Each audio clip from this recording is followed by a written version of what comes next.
أعوذ بالله من الشيطان الرجيم بسم الله الرحمن الرحيم الرحمن علم القرآن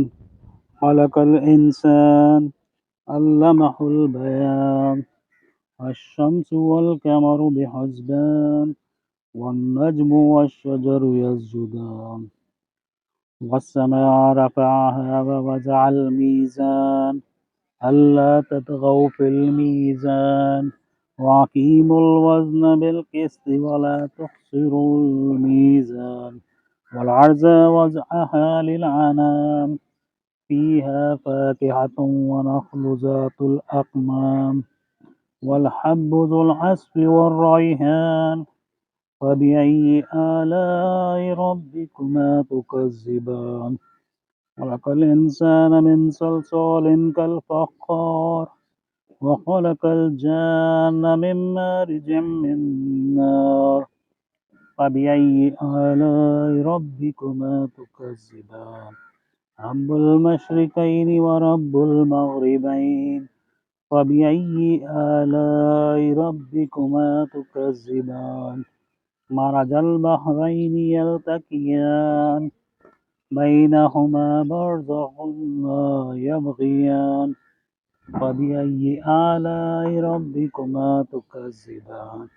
يخرج منهما اللؤلؤ والمرجان فبأي آلاء ربكما تكذبان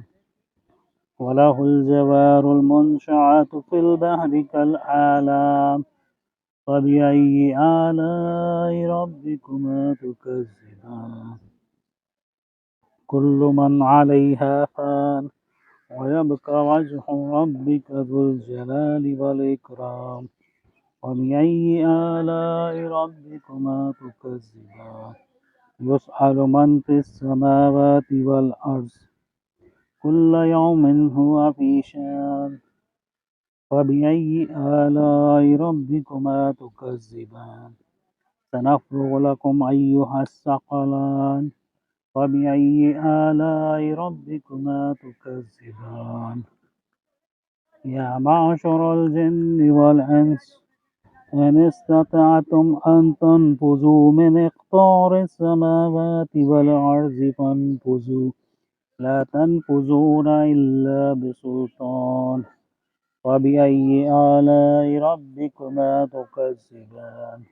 يرسل عليكم شواظ من نار ونحاس فلا تنتصران فبأي آلاء ربكما تكذبان وإذا انشقت السماء فكانت وردة كالدهان فبأي آلاء ربكما تكذبان ويومئذ لا يسأل عن ذنبه إنس ولا جان فبأي آلاء ربكما تكذبان يعرف المجرمون بسيماهم فيؤخذ بالنواصي والأقدام فبأي آلاء ربكما تكذبان هذه جهنم التي يكذب بها المجرمون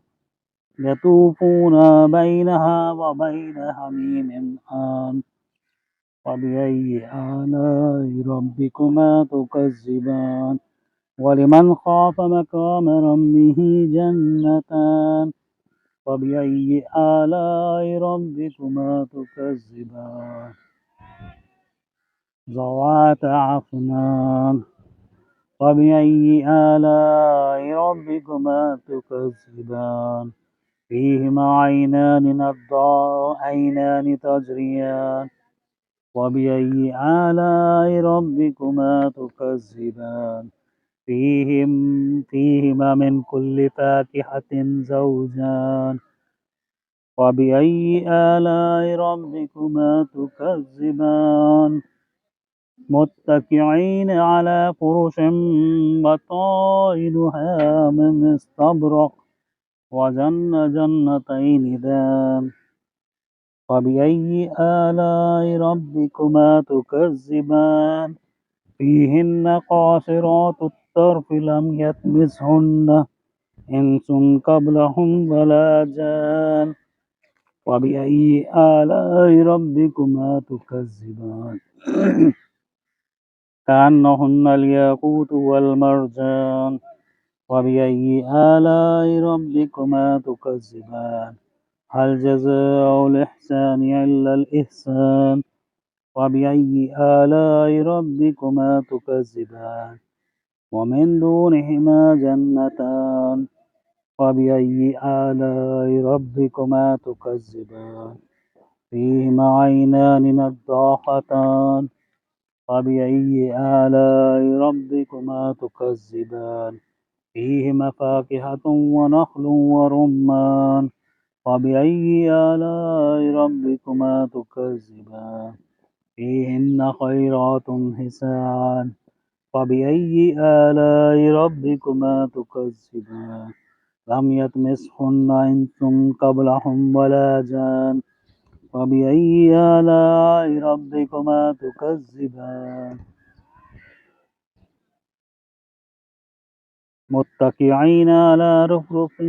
خضر وعبقري حسان فبأي آلاء ربكما تكذبان